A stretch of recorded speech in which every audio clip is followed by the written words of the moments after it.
Salut à tous, on se retrouve pour la partie retouche de la collerette au café. On a vu précédemment dans la partie 2 que la majorité du rendu Painterly se fait déjà à la prise de vue. À la prise de vue, au choix des textures, des couleurs qu'on va utiliser. Donc là en fait la retouche sert juste uniquement à rehausser ce travail qui est fait en amont. Donc vous allez voir que ma retouche elle est très simple, donc ça sera assez rapide. Je vais quand même montrer la séparation de fréquences. C'est une question qui revient souvent pour le traitement de la peau. On me pose beaucoup la question comment tu fais pour lisser la peau et garder le détail. Donc je vais vous montrer les petits secrets et voilà, et toutes les étapes donc de A à Z du traitement de la photo.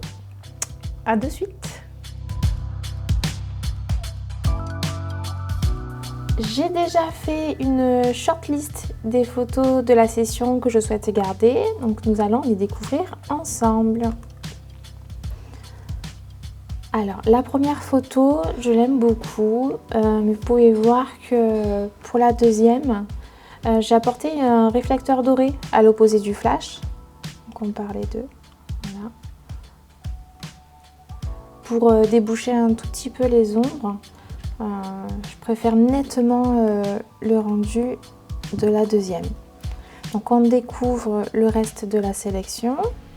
Donc Louane de face, elle se tient les bras, un portrait serré, les yeux fermés.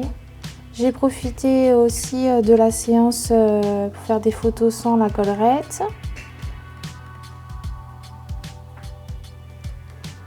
Avec un léger sourire, les yeux fermés, différentes positions des mains, avec une fleur sur le côté, et voilà. Donc vous voyez que juste avec un tissu marron qui peut faire la tenue, on arrive à avoir des photos différentes sans vraiment investir dans beaucoup d'accessoires. Donc alors, j'ai envie de partir sur la retouche de cette photo. Donc la première, j'avais un coup de cœur. La deuxième, avec le réflecteur. Donc on va bosser celle-ci.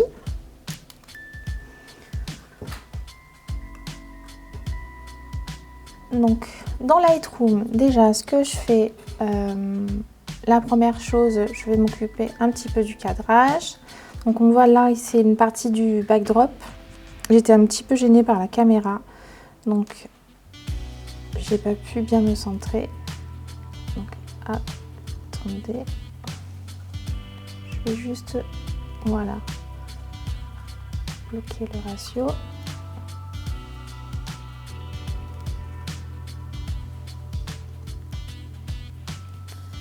Voilà, j'ai recadré.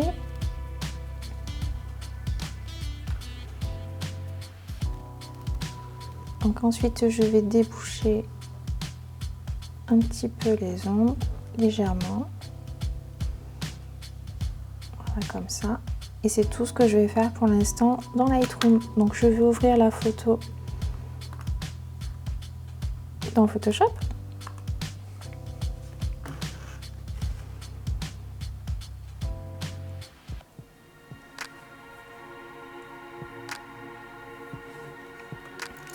Et c'est parti. Donc CTRL J, donc je vais juste rattraper là le backdrop qui est encore présent. Donc j'ai pris l'outil rectangle ici. Je vais dans filtre, distort.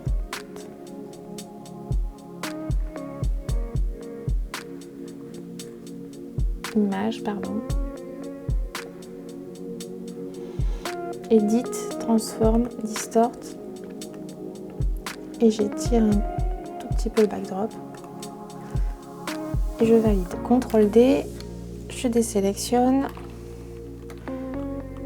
Je vais nettoyer un petit peu le fond. Donc le backdrop, il est fait maison. Il était bien plié, donc c'est du coton, il y avait un petit peu des plis. Donc, je nettoie un petit peu les plis, mais c'est pas gênant. C'est pas trop gênant parce qu'il est un peu texturé. Il y a des taches qui sont non homogènes, donc on dirait parfois plus des taches que des plis. Donc voilà. Il a un effet un peu magenta.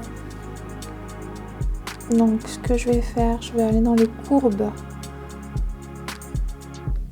dans les raids. Je vais un petit peu baisser les rouges. J'inverse.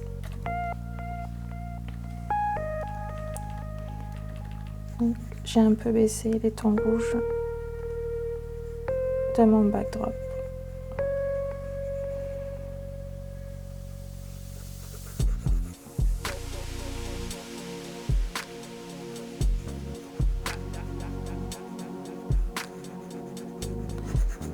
C'est la teinture machine, hein, donc c'est pas un marron intense.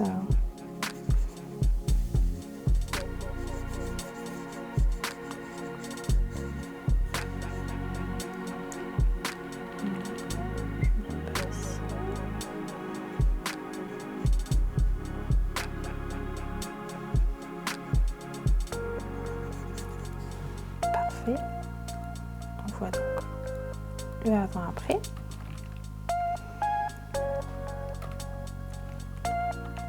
Je vais m'occuper, on voit un petit peu le soutien-gorge, donc je vais juste enlever ici les atténuer, les petits plis.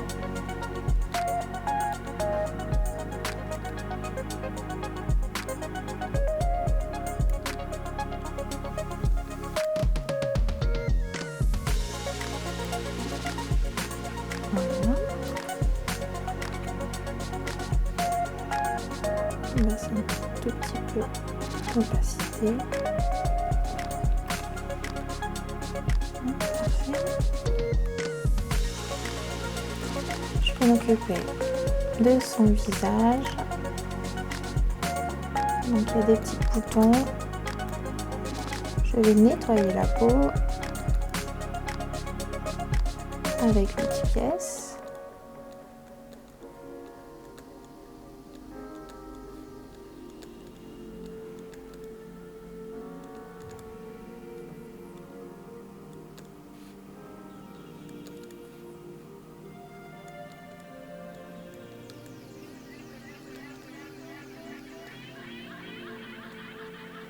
Voilà.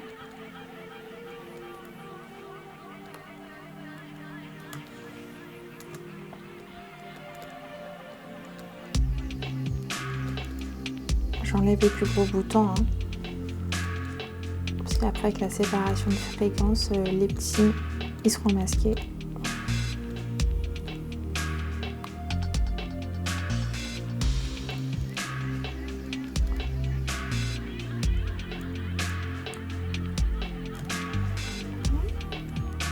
Petite rougeur ici.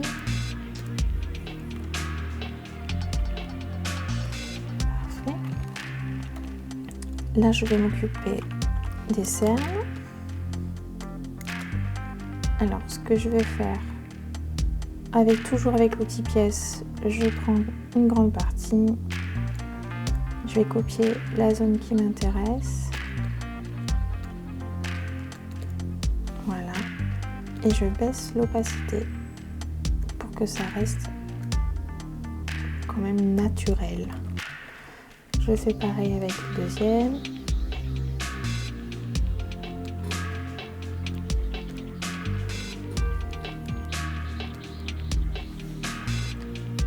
Et pareil, je baisse légèrement l'opacité. Voilà. Ensuite, en général, la première chose que je fais,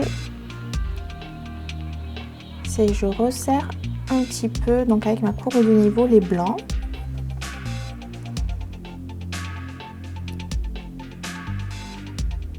Voilà. J'inverse. Donc je me mets environ à 50% de mon flot. Là, je m'occupe du côté opposé du visage. Voilà. Les yeux. Je touche pas ma collerette. Et les bras. Un petit peu dans les cheveux. Voilà. Je vais le avant après.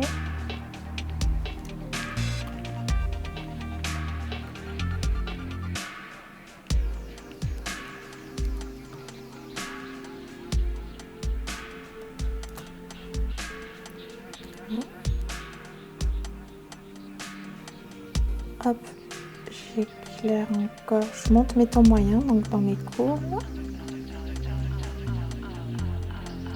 Comme ça. Voilà, j'inverse. Et là, je m'occupe du regard.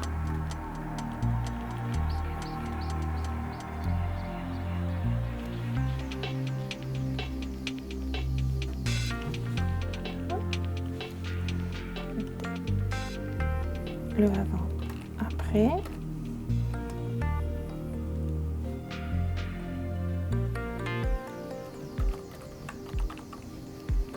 J'éclaircis un tout petit peu le côté blanc là. Voilà.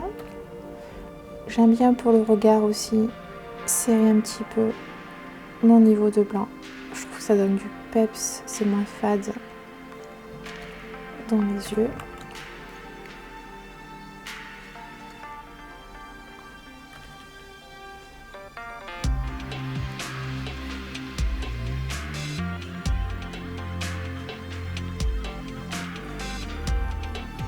Voilà, on voit que du coup cet œil est un peu plus clair que celui-ci.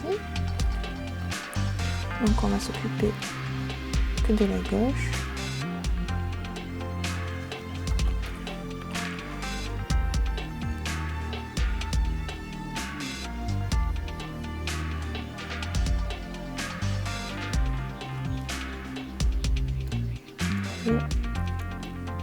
Le avant après. Alors, la séparation de fréquence. Je vais utiliser créer 3 calques. 1, 2, 3. Je décoche les 2 premiers, les 2 derniers. Sur le premier calque, je vais dans filtre, noise, donc c'est bruit en français, médiane.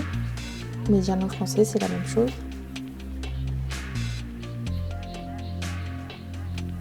Un petit peu.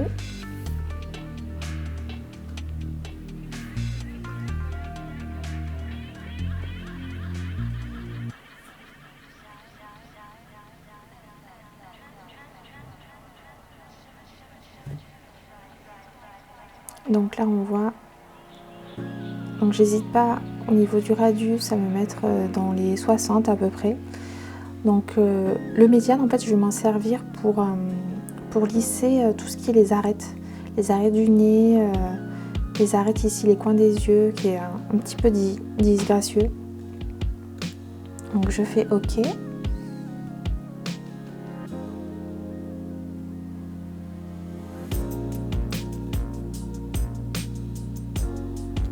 Un masque de fusion, CTRL-I, je prends ma brosse, en opacité je me mets à 50% à peu près, plus ou moins, et avec un petit flux à 10%. Là, je vais m'occuper donc des arêtes.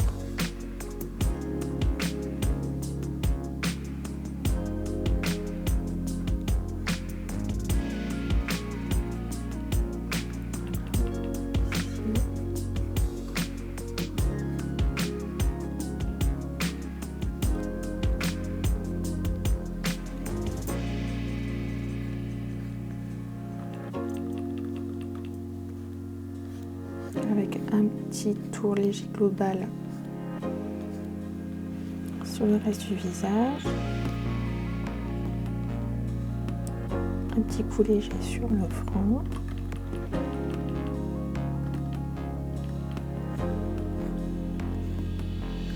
Et pareil sur les bras. Après, je vous donne un petit coup sur l'endroit du soutien-gorge qui me gêne un peu.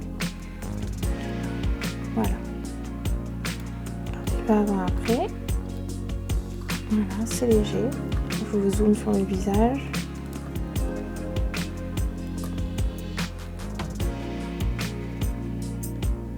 Voilà ce que ça donne. Ensuite, je vais sur le deuxième calque.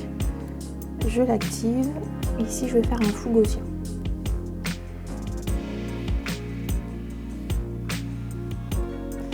Donc alors, le but pour moi de ce flou gaussien, c'est vraiment de réparer les imperfections de lumière.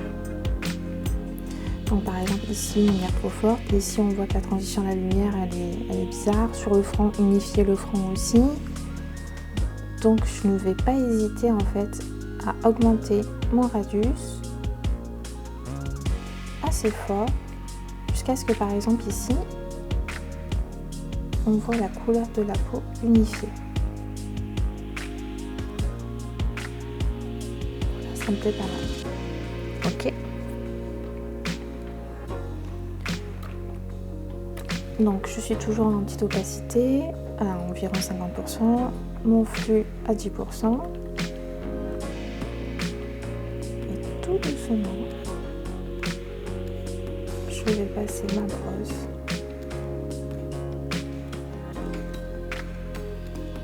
pour lisser les imperfections de lumière.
Et pareil sur le reste du corps, avec le bras.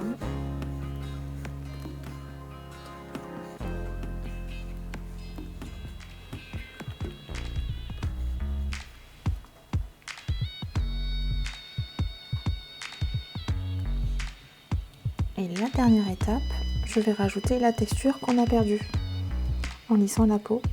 Et en même temps, ça va me permettre aussi d'apporter une netteté sur les parties que je veux, c'est-à-dire la bouche et les yeux. J'aime bien aussi rendre les cheveux nets. Donc ce que je vais faire ici, je vais me mettre en Vivid Light, filtre, autre, High Pass, donc c'est Passo en français. Ok. Je vais faire mon masque de fusion que j'inverse.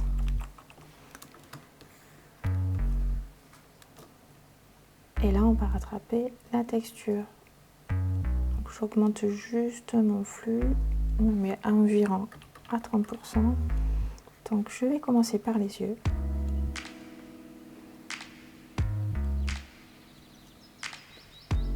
Voilà. La bouche, donc là, je rajoute la netteté. Comme ce sont des zones que j'ai pas floutées, que j'ai pas bleurées, j'ai pas appliqué le filtre médiane non plus dessus. En fait, ça les rend très nettes. Donc, je le fais sur les cheveux.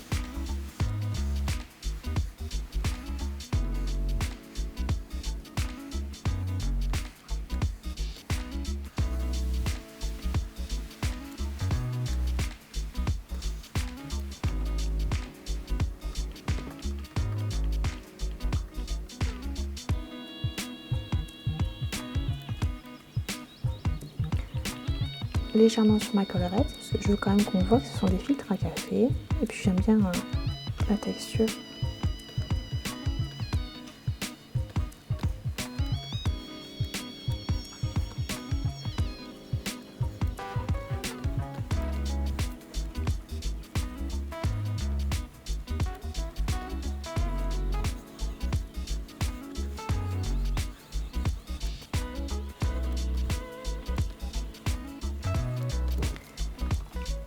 Et sur le visage, donc on va rattraper la texture que nous avons perdue à cause du lissage des imperfections. Donc ici on retrouve les pores.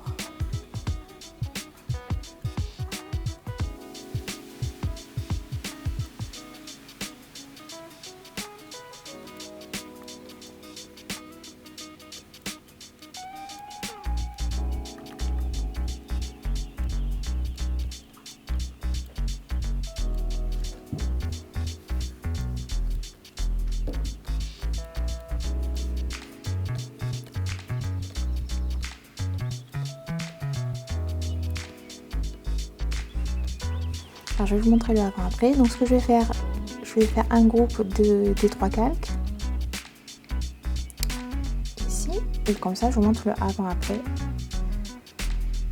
En fait, toutes les imperfections de lumière et de la peau, on les a enlevées, mais on a conservé la texture. C'est pour ça que cet outil, je le trouve génial. Alors j'ai vu qu'il y avait un tout petit peu de pellicule. Je vais les enlever avec un petit pansement.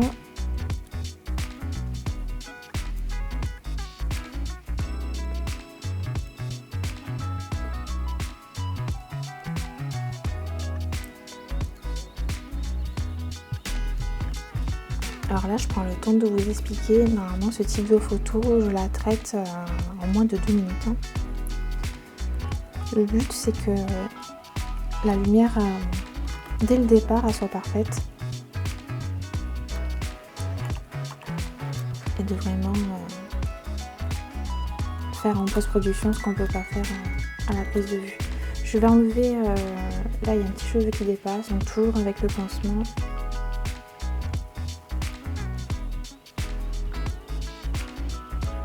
Voilà. Les petits cheveux qui ne sont pas essentiels. Je les enlève.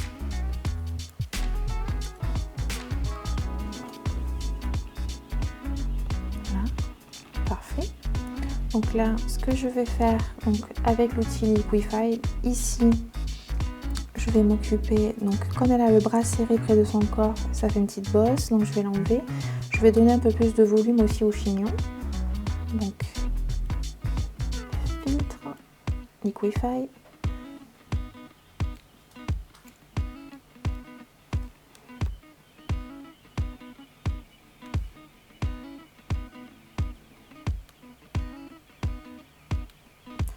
Voilà, parfait. Et hop, on donne du volume au chignon.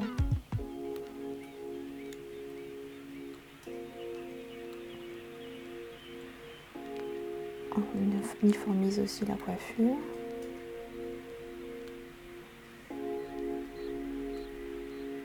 On le rend un peu plus volumineux, pardon. Et c'est quand même magique. Voyez le avant après. Ok. Alors je vais faire un vignettage. Donc solid color. Ok. Je prends mon outil lithique. Voilà. CTRL I. CTRL D. Ici, le manche-faiseur, comme ça. Une transition douce, avant, après. Et là, je me mets en soft light. Et je baisse un peu l'opacité. Le vignettage permet vraiment de centrer le regard sur le modèle. Voilà. Et on a presque fini. Dernière petite touche. Je serre un tout petit peu mes blancs. J'inverse. Je le passe sur mon visage. Je veux vraiment que ce soit mon visage en a l'opacité à 100% qui attire le regard. Vérifie avant, après. Voilà. Et je serre un tout petit peu mes noirs.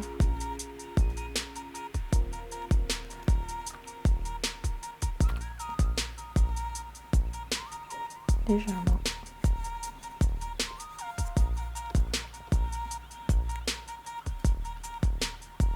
Avant, après. Donc là, la photo elle est presque terminée. Je finis par un petit Dodge and Burn. Alors, le Dodge and Burn très simple chez moi. Je prends mes tons moyens. Je les augmente comme ceci. CTRL I.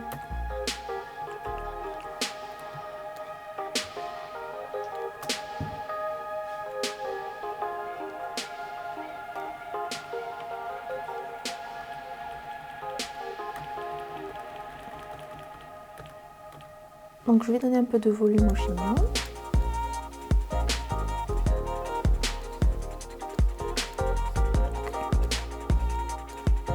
Je peins la lumière.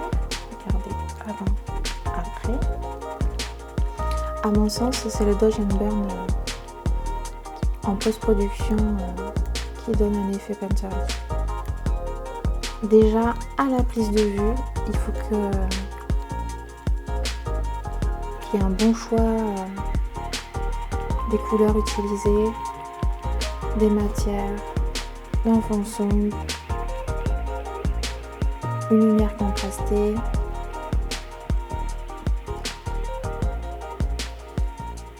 Et le reste, c'est le Dodge and Burn et un petit peu le lissage de peau. Mais on n'est pas obligé de ultra lisser la peau. Vraiment pas. Surtout qu'en général, les enfants, ils ont une super belle peau, quoi. Donc il n'y a pas vraiment besoin.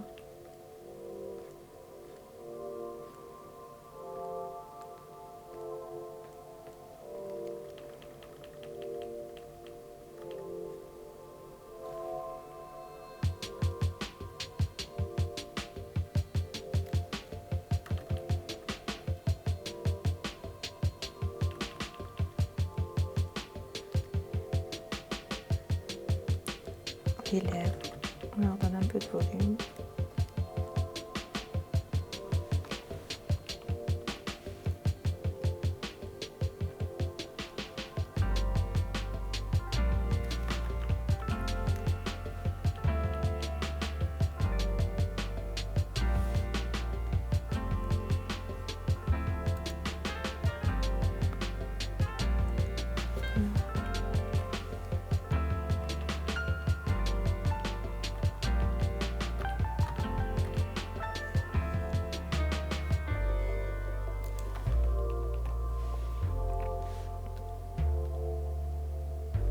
Baisse un tout petit peu l'opacité.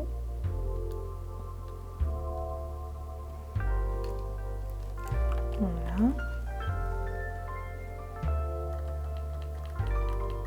Je rehausse un tout petit peu ici. Parfait. Et on va faire pareil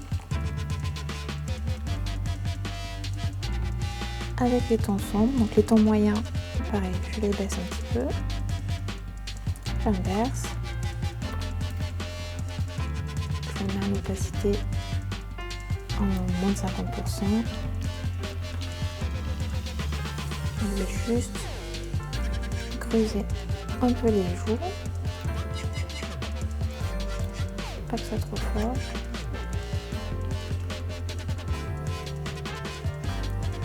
Voilà. Ici.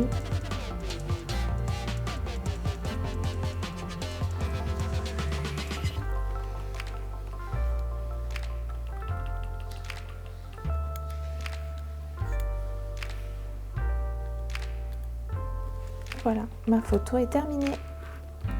J'enregistre. Merci à tous d'avoir regardé ma vidéo de retouche jusqu'au bout. J'espère que vous avez eu le temps de regarder les 3 vidéos, que ça vous donne des idées pour créer. J'espère également que vous vous rendez compte qu'on n'a pas forcément besoin d'avoir beaucoup d'accessoires, beaucoup de robes pour faire quelque chose de sympa. Là, on se rend compte qu'il y a juste un bout de tissu, quelques filtres à café qui sont trempés et puis c'est tout. J'ai fait un chignon et puis basta. On a une photo qui est quand même impactante. Rappelez-vous que dès la prise de vue, c'est important de prendre soin de sa lumière, du posing, de son modèle, de son regard, de la position, de son menton, la manière dont elle place ses mains, ses épaules. La retouche, ça sert juste à peaufiner, à faire quelques détails. Si le rendu Painterly, vous passez 1 heure en post-production, vous allez perdre trop de temps, ça c'est pas rentable pour vous, vous allez vous lasser. Voilà, comme je vous dis, moi quand je suis en post-production, ce style de photo là, j'ai pris le temps pour vous. Je mets moins de 2 minutes à faire mon post-traitement parce que justement tout est fait à la base. Donc je vous montre juste le rendu avant-après de ma photo. Et voilà, c'est pas mal hein, quand même. Hein, c'était pas celle-là, c'était celle-là.